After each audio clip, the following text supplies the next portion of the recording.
அல்லாஹுவை நேசிப்பது போன்றல்ல அல்லாஹுடைய தூதர் முஹம்மது ரசூலுல்லாஹ் ஸல்லல்லாஹு அலைஹி வஸல்லம் அவர்களை நேசிப்பது.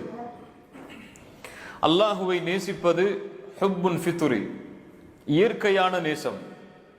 அல்லாஹுடைய தூதர் ஸல்லல்லாஹு அலைஹி வஸல்லம் சொன்னார்கள், குல்லு மௌலூதின் யூலது அலல் ஃபித்ரா, ஒவ்வொரு குழந்தையும் பிறக்கும் பொழுது ஃபித்ராவில் தான் பிறக்கிறது, இயற்கையில் தான் பிறக்கிறது. தன்னை படைத்த இறைவன் யார் என்பதை தெரிந்துதான் பிறக்கிறது. அல்லாஹ் ரப்புல் ஆலமீன் இந்த படைப்புகளை படைத்த பொழுதே எல்லோரிடத்திலும் அல்லாஹ் வாங்கினான் வாக்கு, அலஸ்து பி ரப்பிக்கும், நான் உங்களுடைய இறைவன் இல்லையா? எல்லா உயிர்களும் சொன்னது பலா, ஆம் யா அல்லாஹ்.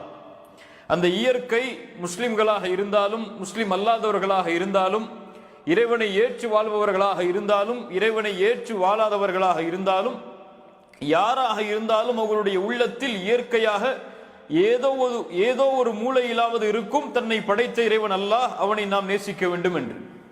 என்னை படைத்தவன் ஒருவன் இருக்கிறான், அவனுடைய நேசம் என்னுடைய உள்ளத்தில் இருக்கிறது என்பது எல்லோருக்கும் இயற்கையான ஒன்று. இமாம் ஜௌசி ரஹிமஹுல்லாஹ் சொன்னார்கள், ஆனால் அல்லாஹுடைய தூதரை நேசிப்பது ஹுப்புன் இக்தியாரி, தேர்ந்தெடுத்து நேசிப்பது. அல்லாஹ்வுடைய தூதருடைய வாழ்க்கையை தெரியாமல் ஒருவர் அல்லாஹ்வுடைய தூதரை நேசிக்க முடியாது. அல்லாஹுடைய தூதருடைய குணத்தை தெரியாமல் ஒருவர் அல்லாஹுடைய தூதரை நேசிக்க முடியாது. அல்லாஹுடைய தூதருடைய பண்புகளை அறியாமல் ஒருவர் அல்லாஹுடைய தூதரின் மீது முஹப்பத்தை வைக்க முடியாது.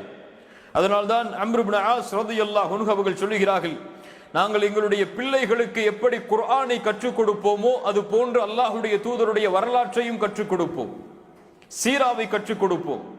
குர்ஆனை ஓதுவது, அல்லாஹுடைய தன்மைகளை வாசிப்பது அல்லாஹ்வின் மீது உள்ள அன்பை வெளிப்படுத்தும், அதிகப்படுத்தும். சீராவை அறிவிக்கும் போது, அல்லாஹ்வுடைய தூதருடைய வரலாற்றை அறிவிக்கும் போது அல்லாஹ்வுடைய தூதரின் மீது உள்ள அன்பு அதிகமாகும்.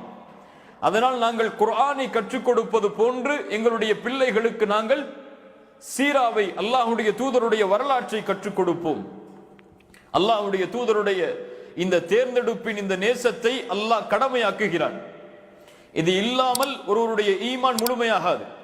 லா யுமினு அஹதுக்கும், உங்களில் யாரும் முஃமின்களாகவே மாற முடியாது. எதுவரை ஹத்தா அகூன அஹப்ப இலைஹி மின் வாலிதிஹி வ வலதிஹி வன்னாஸி அஜ்மஈன், உங்களுடைய பெற்றோர்களை விட பிள்ளைகளை விட ஒட்டுமொத்த உலகத்தை விடவும் நான் உங்களுக்கு நேசம் உள்ளவனாக மாறாத வரை உங்களில் யாரும் முஃமினாகவே மாற முடியாது, ஈமானை முழுமையாகாது.